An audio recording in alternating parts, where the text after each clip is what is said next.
Yaroslav I, Grand Prince of Rus, known as Yaroslav the Wise or Yaroslav the Wise, was thrice Grand Prince of Veliky Novgorod and Kiev, uniting the two principalities for a time under his rule. Yaroslav's Christian name was George after St. George, a son of the Varangian Grand Prince Vladimir the Great. He was vice-regent of Novgorod at the time of his father's death in 1015. Subsequently, his eldest surviving brother, Sviatopolk I of Kiev, killed 3 of his other brothers and seized power in Kiev. Yaroslav, with the active support of the Novgorodians and the help of Varangian mercenaries, defeated Sviatopolk and became the Grand Prince of Kiev in 1019. Under Yaroslav, the codification of legal customs and princely enactments was begun, and this work served as the basis for a law code called the Rus. During his lengthy reign, Kiev and Rus reached the zenith of its cultural flowering and military power.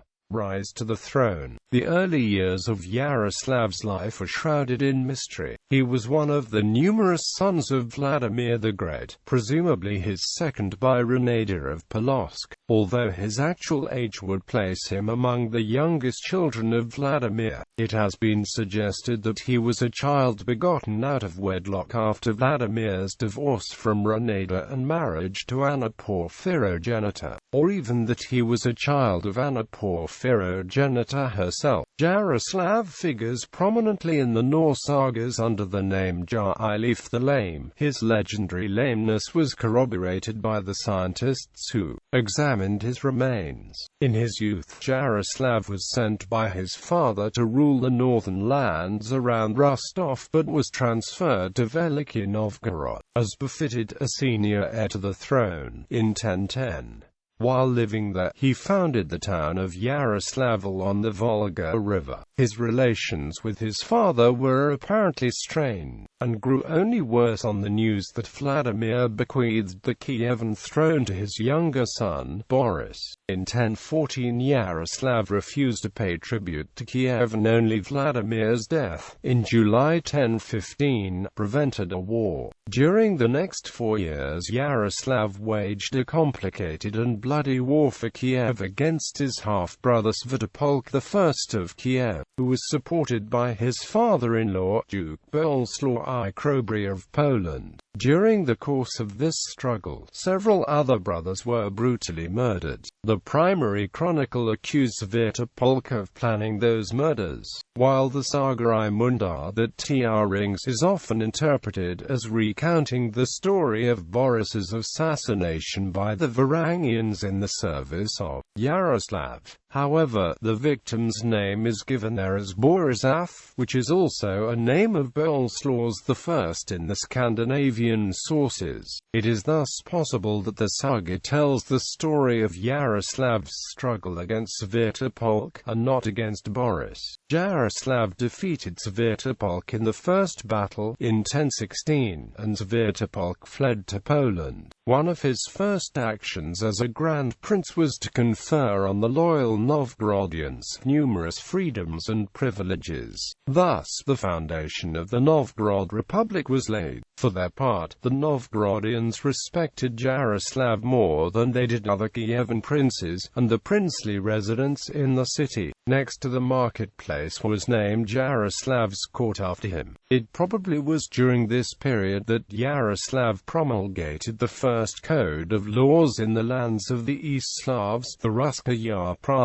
Reign, power struggles between siblings, leaving aside the legitimacy of Yaroslav's claims to the Kievan throne and his postulated guilt in the murder of his brothers. Nestor the chronicler and later Russian historians often presented him as a model of virtue, styling him the wise. A less appealing side of his personality is revealed by his having imprisoned his youngest brother Sudislav for life. Yet another brother, Mstislav of Chernigov, whose distant realm bordered the North Caucasus and the Black Sea, hastened to Kiev and, despite reinforcements led by Yaroslav's brother-in-law King Anand Jacob of Sweden, inflicted a heavy defeat on Yaroslav in 1024. Yaroslav and Mstislav then divided Kiev and Rus between them, the area stretching left from the Dnieper River with the capital at Chernihiv was ceded to Mstislav until his death in 1036. Scandinavian allies. In his foreign policy, Yaroslav relied on the Scandinavian alliance and attempted to weaken the Byzantine influence on Kiev. In 1030, he reconquered Red Ruthenia from the Poles and concluded an alliance with King Casimir I the Restorer, sealed by the latter's marriage to Yaroslav's sister, Maria. In another successful military raid the same year, he founded Yuryev and forced the surrounding province of Yugurania to pay annual tribute. Campaign against Byzantium. In 1043, Yaroslav staged a naval raid against Constantinople led by his son Vladimir of Novgorod and General Vyshyata. Although his navy was defeated in the Rus-Byzantine War, Yaroslav managed to conclude the war with a favorable treaty and prestigious marriage of his son Vsevolod I of Kiev to the emperor's daughter. It has been suggested that the peace was so advantageous because the Kievans had succeeded in taking a key Byzantine possession in Crimea, Chersonesus, protecting the inhabitants of the Dnieper from the Pechenegs. To defend his state from the Pechenegs and other nomadic tribes threatening it from the south, he constructed a line of forts composed of Yuryev, Bohuslav, Kanov, Korsun, Shevchenkivsky, and Pereyaslav Khmelnytsky. To celebrate his decisive victory over the Pechenegs in 1036, he sponsored the construction of the St. Sophia Cathedral in 1037. The same year, there were built in monasteries of St. George and St. Irene, some mentioned and other celebrated monuments of his reign such as the Golden Gate of Kiev perished during the Mongol invasion of Rus, but later restored. Establishment of law. Yaroslav was a notable patron of book culture and learning. In 1051, he had a Slavic monk, Hilarion of Kiev, proclaimed the Metropolitan Bishop of Kiev, thus challenging the Byzantine tradition of placing Greeks on the episcopal sees. Hilarion's discourse on Yaroslav and his father Vladimir is frequently cited as the first work of Old East Slavic literature. Family life and posterity. In 1019, Yaroslav married Ingjegerd Olaf's daughter of the King of Sweden, and gave Stara Ladoga to her as a marriage gift. St. Sophia's Cathedral in Kiev houses a fresco representing the whole family. Yaroslav Irene, the 4 daughters and 6 sons.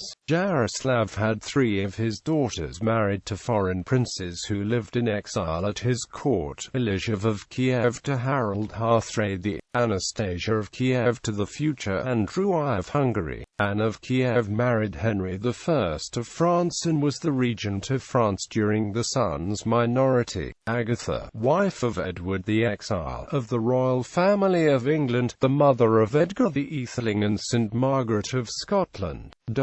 Yaroslav had 1 son from the first marriage, and 6 sons from the second marriage. Apprehending the danger that could ensue from divisions between brothers, he exhorted them to live in peace with each other. The eldest of these, Vladimir of Novgorod, best remembered for building the Cathedral of St. Sophia, Novgorod, predeceased his father. 3 other sons, Iaroslav I, Sviatoslav II, and Vsevolod I, reigned in Kiev one after another. The youngest children of Yaroslav were Igor Yaroslavich of Volhynia and Vyacheslav Yaroslavich of the Principality of Smolensk. About Vyacheslav, there is almost no information. Some documents point out the fact of him having a son, Boris Vyacheslavich, who challenged Vsevolod I sometime in 1077 to 1078. grave. Following his death, the body of Yaroslav the Wise was entombed in a white marble sarcophagus within St. Sophia's Cathedral. In 1936, the sarcophagus was opened and found to contain the skeletal remains of two individuals, one male and one female. The male was determined to be Yaroslav, however the identity of the female was never established. The sarcophagus was again opened in 1939 and the remains removed for research, not being documented as returned until 1964. Then, in 2009, the sarcophagus was opened and surprisingly found to contain only one skeleton, that of a female. It seems the documents detailing the 1964 reinterment of the remains were falsified to hide the fact that Yaroslav's remains had been lost. Subsequent questioning of individuals involved in the research and reinterment of the remains seems to point to the idea that Yaroslav's remains were purposely hidden prior to the German occupation of Ukraine and then either lost completely or stolen and transported to the United States, where many ancient religious artifacts were placed to avoid mistreatment by the communists. Legacy: 4 different towns in 4 different countries were founded by and named after Yaroslav: Yaroslavl, Yuroyev and another Yuroyev, and Yaroslav in Poland. Following the Russian custom of naming military objects such as tanks and planes after historical figures, the helmet worn by many Russian soldiers during the Crimean War was called the helmet of Yaroslav the Wise. It was the first pointed helmet to be used by any army, even before German troops wore pointed helmets. In 2008, Yaroslav was placed first in the ranking of our greatest compatriots by the viewers of the TV show Veliky Novgorod. Afterwards, one of the producers of The Greatest Ukrainians claimed that Yaroslav had only won because of vote manipulation and that the real first place would have been awarded to Stepan Bandera. Iron Lord was a 2010 film based on his early life as a regional prince on the frontier. Ancestors